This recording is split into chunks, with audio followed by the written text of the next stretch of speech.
Gafa TV, tu canal online, presenta Pensamiento Crítico.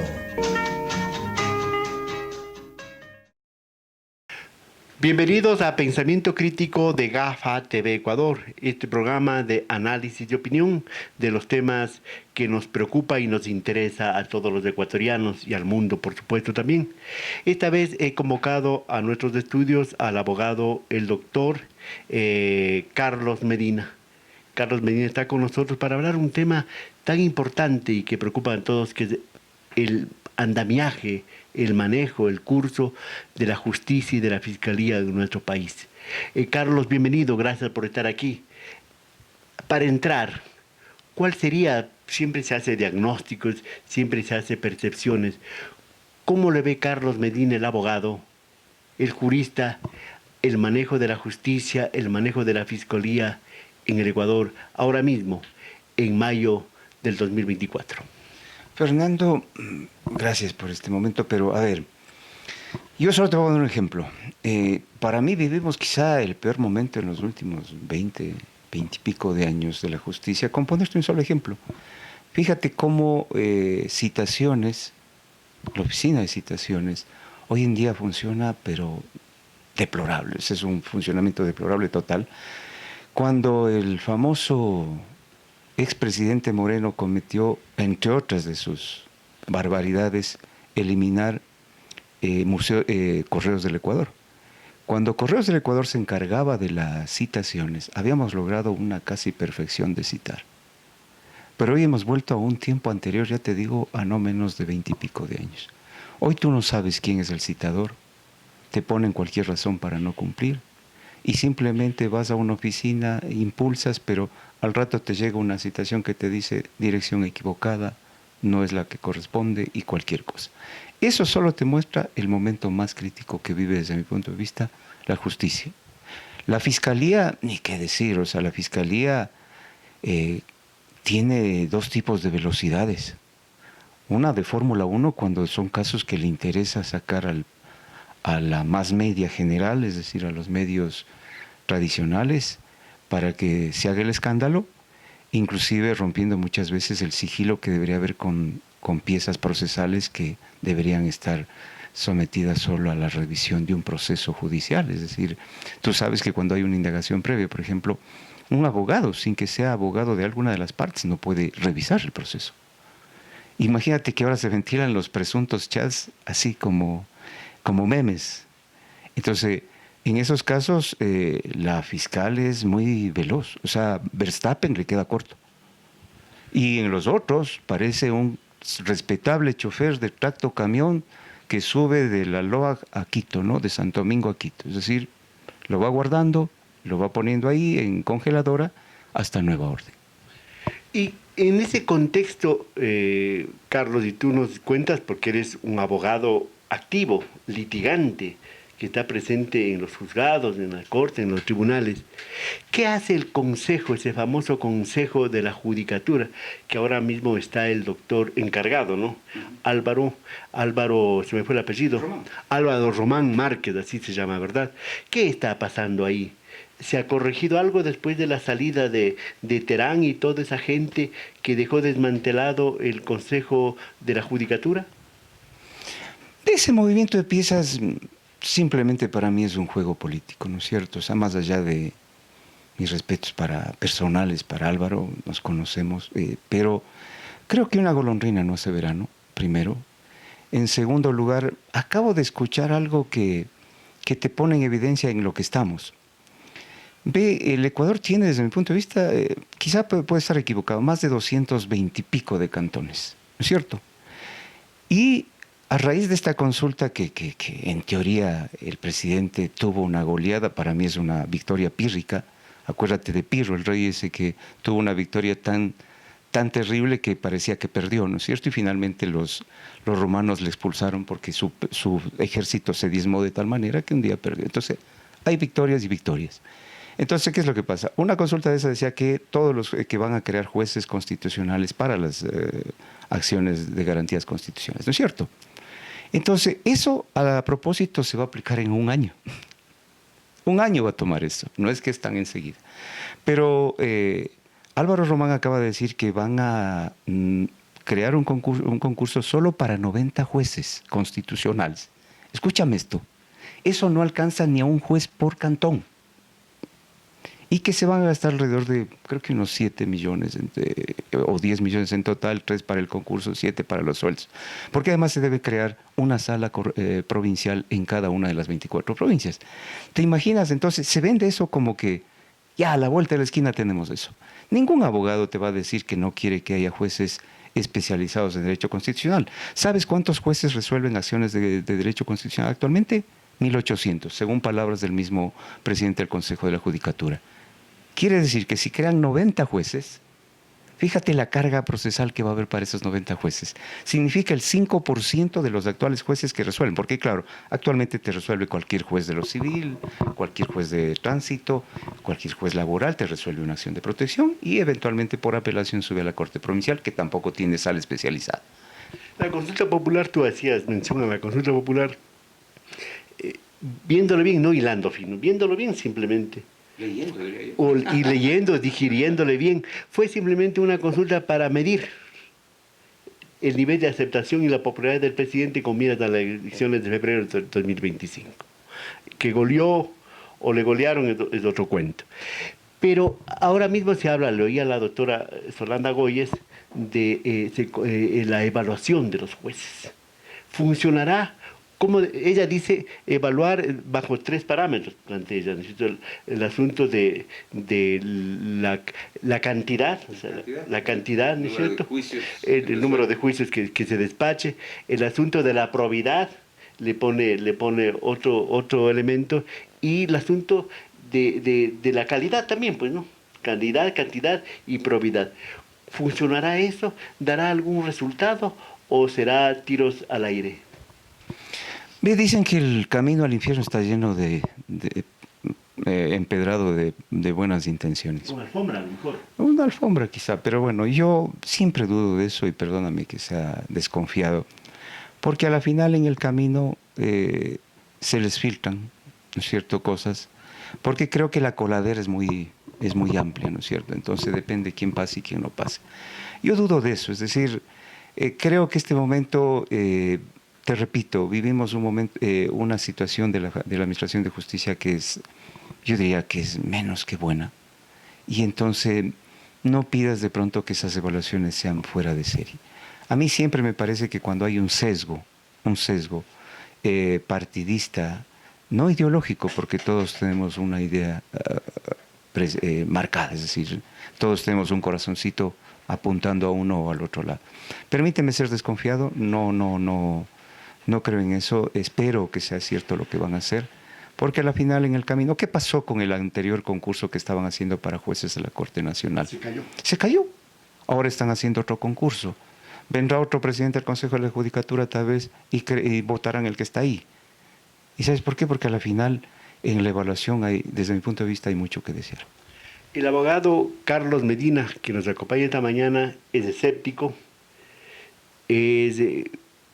objetivo, diríamos, ¿cierto? Porque él es un abogado que está en libre ejercicio, pero nosotros vamos a volver este rato a la consulta popular. ¿Qué te parece, Carlos? Okay. Para el asunto de que ya se ha enviado el paquete de reformas que se aprobó, que fue aprobado por la consulta popular a la Asamblea Nacional. ¿Cómo ves eso? ¿Los tiempos darán para que la Asamblea se pronuncie, como dijo el presidente, o qué va a pasar? Y tomando en cuenta una cosa, que no fue necesaria la consulta, porque todo pudo haberse arreglado a través de la Asamblea Nacional.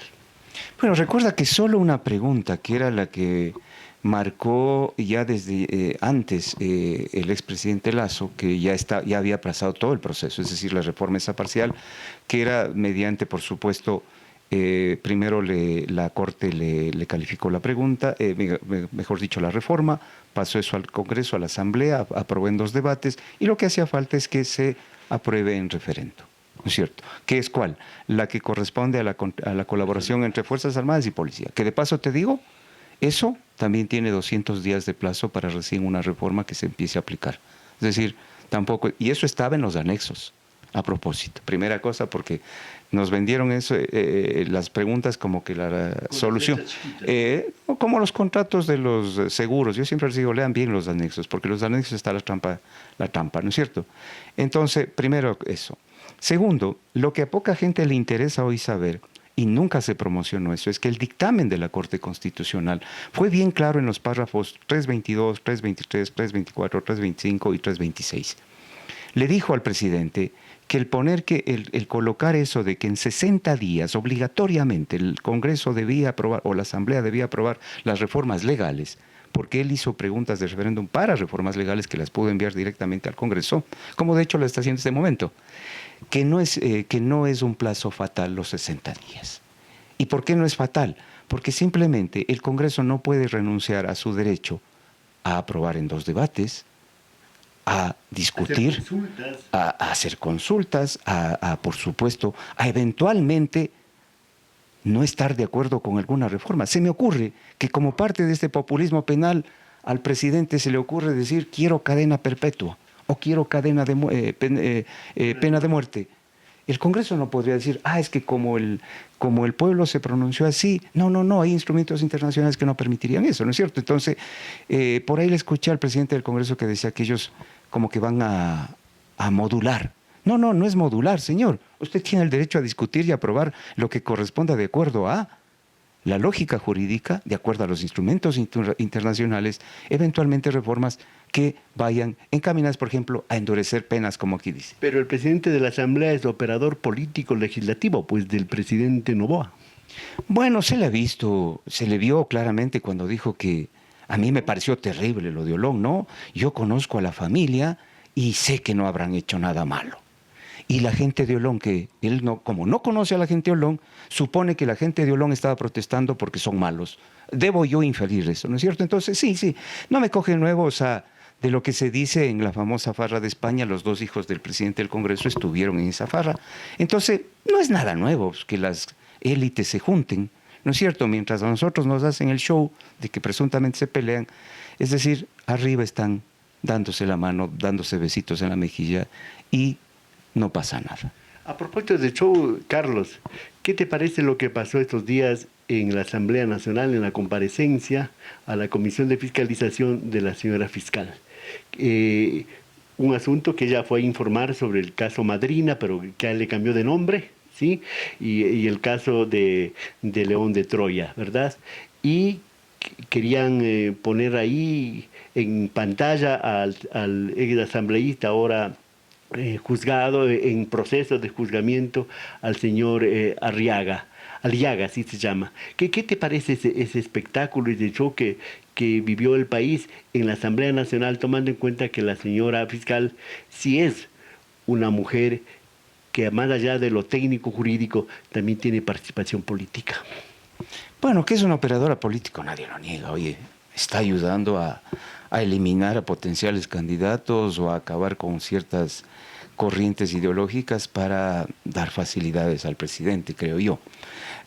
Yo creo que ahí faltó un tino, me parece que es falta de tino de la Comisión Legislativa en cuanto a crear una comisión general que, ojo, no es que es la única vez que ha dado la facilidad de una comisión, se me fue la palabra, pero bueno, es algo que se crea, pero es algo que ya se lo hace aparte propiamente de la sesión, es decir, ahí de lo que yo sé comparecieron Pablo Celi, Carlos Polid, porque ellos querían decir su verdad. Comisión General, sí, bien que me haces de acuerdo a eso. Entonces, me parece que le dieron la oportunidad para victimizarse, ¿no es cierto? Y para decir que ella no tiene que estar ahí haciendo un careo. En una comisión general, comúnmente nadie va a carearse. Ella habló de careo, que ya, ¿no es cierto? Entonces, exponía él lo que él quería y ella pudo haber escuchado o no pudo haber escuchado, pero para mí me parece que es una falta de tino político de quien encabeza esa comisión, porque simplemente le da oportunidad para victimizarse. Entonces, no te olvides que ella saca un video el día anterior diciendo no voy a ser candidata, o sea, nos va a hacer el favor de no ser candidata. Yo quisiera que se lance para ver cómo le va, ¿no es cierto? Porque a mí no me hace un favor diciéndome no quiero ser, cuando todo el tiempo ha mostrado esa posibilidad desde un cargo donde debería haber guardado más silencio y ser más ejecutiva al hacer las cosas de lado a lado, yo le veo que es una operadora política, como te digo, donde, repito, Verstappen le queda corto donde ella quiere acelerar. ¿Y qué va a pasar con el juicio político? Porque el juicio político está ya en camino a la señora fiscal. Bueno, no te olvides que también no sé quién paga estas manifestaciones a favor de ella, ¿no? Ahora 4 o 5 mil personas, o 500 o 1000, las que sean, salen, vienen de provincias pagadas todo, ¿no es cierto? El transporte, no sé si el sándwich, y resulta que vienen y dicen que es el adalid de la justicia. Pero ella está en la revista Time como los 100 personajes del mundo. Bueno, ¿y Time qué es? ¿Cuándo nos toma en cuenta a los de abajo, es decir, a los comunes y silvestres? ¿Cuándo ves un obrero que se ha sacado el jugo toda la vida por trabajar, por ganar un salario que muchas veces es de hambre, por criar a sus hijos, en Time? Nunca, ¿no es cierto? Nunca lo verás. Entonces, Time para mí es una revista que crea ídolos de barro, ¿no es cierto? Unos pueda que se hayan ganado el derecho, otros pueda que no. Fíjate que hasta el Premio Nobel de la Paz ha sido ya vaciado de contenido, ¿no? Presidentes de Estados Unidos que han mandado a bombardear otros países han ganado. No te diga esto, es decir, ve a mí que salgan en las grandes revistas, ve, me acuerdo de algo. Pablo Celi fue condecorado por la Cámara de Comercio, que ahora se olvidan. La Cámara de Comercio de Quito le puso en los cielos cuando decían que era el adalid de la anticorrupción. Fíjate dónde está ahora. Entonces, esperemos que pase. Yo siempre, ¿sabes qué me ha dado a mí el derecho? Paciencia. Lo que no me dio el periodismo me dio el derecho, paciencia. Me gusta esperar a que caiga el sol para ver qué mismo es lo que ocurre. No te anticipas, en todo caso, Carlos, si no esperas del curso de los sucesos y que a la larga pueden dar razón, ¿verdad? Y en este contexto, vamos terminando, Carlos, tú no eres esperanzador, no eres optimista en el asunto de la justicia. Tú y yo conocemos que la justicia siempre ha sido manipulada y ha sido operada por los sectores de poder. No vamos a olvidar que en los años 80 se hablaba de que Febres Cordero y los socialcristianos manejaban la justicia, ¿verdad? Luego vinieron otras instancias, el correísmo manejó la justicia, se dice, y con sometidas de manos en la consulta popular, y ahora desde Moreno, Lazo y Noboa, pues la justicia también creo que es operadora política, y a ratos no solo política, sino operadora de poder y operadora partidaria en momentos determinados, Carlos. Verás, yo hago un pequeño stop ahí en el tema de la Corte del 97, que fue justo eliminada ahora por alguien que se ha olvidado de eso, ¿no? Acuérdate quién le reemplazó a la Corte del 97, la Pichi Corte, que era ahora le veo en el Congreso como que no ha hecho nada de mal. Ah, sí, por favor, sí. ¿Sabes qué tenía de bueno esa Corte, aún sabiendo que era una Corte que tenía mucho de social cristiana? Que dejaron espacio para unos 17 o 18 jueces que eran de primer nivel. Y yo ahí tengo que siempre recordar a mis profesores, es decir, algunos que ni siquiera fueron mis profesores. Jorge Andrade Lara, por ejemplo, que fue profesor de la Central, no fue mi profesor, un excelente juez. Arturo Donoso, doctor Arturo Donoso, fue mi profesor. Alberto Ray, doctor Ray, fuera de serie. Santiago Andrade, el doctor Santiago Andrade, que de paz descanse. El doctor Cabezas. ¿La Corte fue con la intermediación de las Naciones Unidas? Me parece que sí, ahí acuérdate que había la posibilidad de que vayan cooptando, es decir, se van muriendo y van quedándose, ¿no es cierto? No quito que ahí había jueces también de niveles inferiores, o sea que uno decía, estos no... Pero te estoy mencionando doctor Cabezas, doctor Albán, o sea, Galo Galarza, que crearon jurisprudencia y que era importante esa jurisprudencia. Entonces te digo, hoy lo que yo veo es que la calidad ha ido cada vez para abajo. Y eso que estamos hablando de concursos abiertos, concursos de méritos y todo eso. Pero te digo, yo creo que cada vez va disminuyendo esa calidad de personas que ocupan esos cargos, más allá de que me hablen de los méritos y de aquí y acá, quizá porque mucha gente no se atreve o no quiere participar en esos concursos. Carlos, hemos hablado de los jueces, hemos hablado de los tribunales, pero uno de los operadores son los abogados. Y ellos se forman en la academia, en las universidades. ¿Por qué no hablamos así brevemente para terminar, Carlos? El asunto de los abogados, que ellos son parte consustancial dentro del proceso judicial y retrotraemos, su formación está dentro de la academia. Bueno, es que ese es parte del andamiaje, no vamos a negar eso. O sea, no es que todo está mal, porque no te olvides que primero los que son jueces o que administran justicia son primero abogados, ¿no es cierto? Entonces, si la base está de pronto con algunos problemas, yo acepto eso plenamente. Es decir, no es que es un gremio, yo siempre digo esto de chiste a chiste, pero parece real. A los abogados nos creen que somos o hermanos o parientes del diablo, ¿no es cierto? Y a veces creo que no se equivocan. Porque quizá muchas veces podemos equivocarnos al decir voy a defender a rajatabla a alguien, ¿no es cierto?, haciendo uso de pronto de herramientas que no son muy nobles o muy leales, ¿no es cierto? No te olvides que la lealtad procesal, la buena fe y lealtad procesal es un principio del derecho de administración y justicia. Pero no voy a decir que bestia, los abogados somos santitos, los abogados, no. Creo que en esta viña de los abogados hablamos de todo. Quizá el problema, ¿sabes cuál es? Que muchas veces nos falta tanta coherencia como les falta a los políticos. Depende a quién defendamos, cómo defendamos, ¿no es cierto? Entonces, ojo, no quiero decir con esto que una persona eventualmente acusada de cualquier tipo de delito no tenga derecho a la defensa. Pero hay herramientas nobles para defender a uno y a otro sin que por esto se le deje en indefensión a nadie. Es decir, es un derecho de cualquier persona que eventualmente haya cometido un delito, haya cometido alguna cuestión, haya dejado de pagar una deuda, qué sé yo, o le estén debiendo plata, o el inquilino que está reclamando contra el dueño de casa, qué sé yo. Ese es un drama social. Entonces, si es un drama social, si es una realidad social, los abogados deberíamos estar dentro de lo que te digo, o sea, de este principio básico, buena fe y lealtad procesal. Claro, el derecho a la defensa y el debido proceso, ¿verdad? Porque el abogado no es el que juzga, sino el que defiende, haciendo uso de la ley y reclamando pues el debido proceso y el derecho legítimo a la defensa de cualquier ciudadano.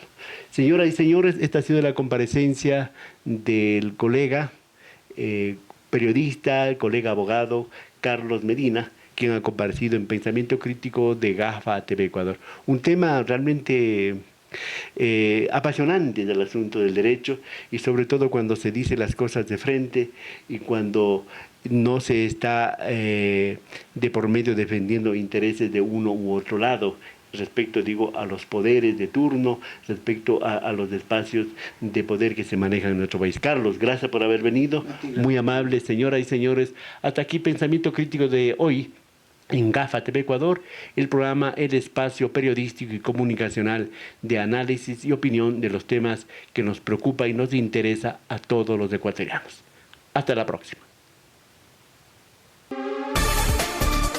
GAFA TV Producciones y este canal presentaron Pensamiento Crítico.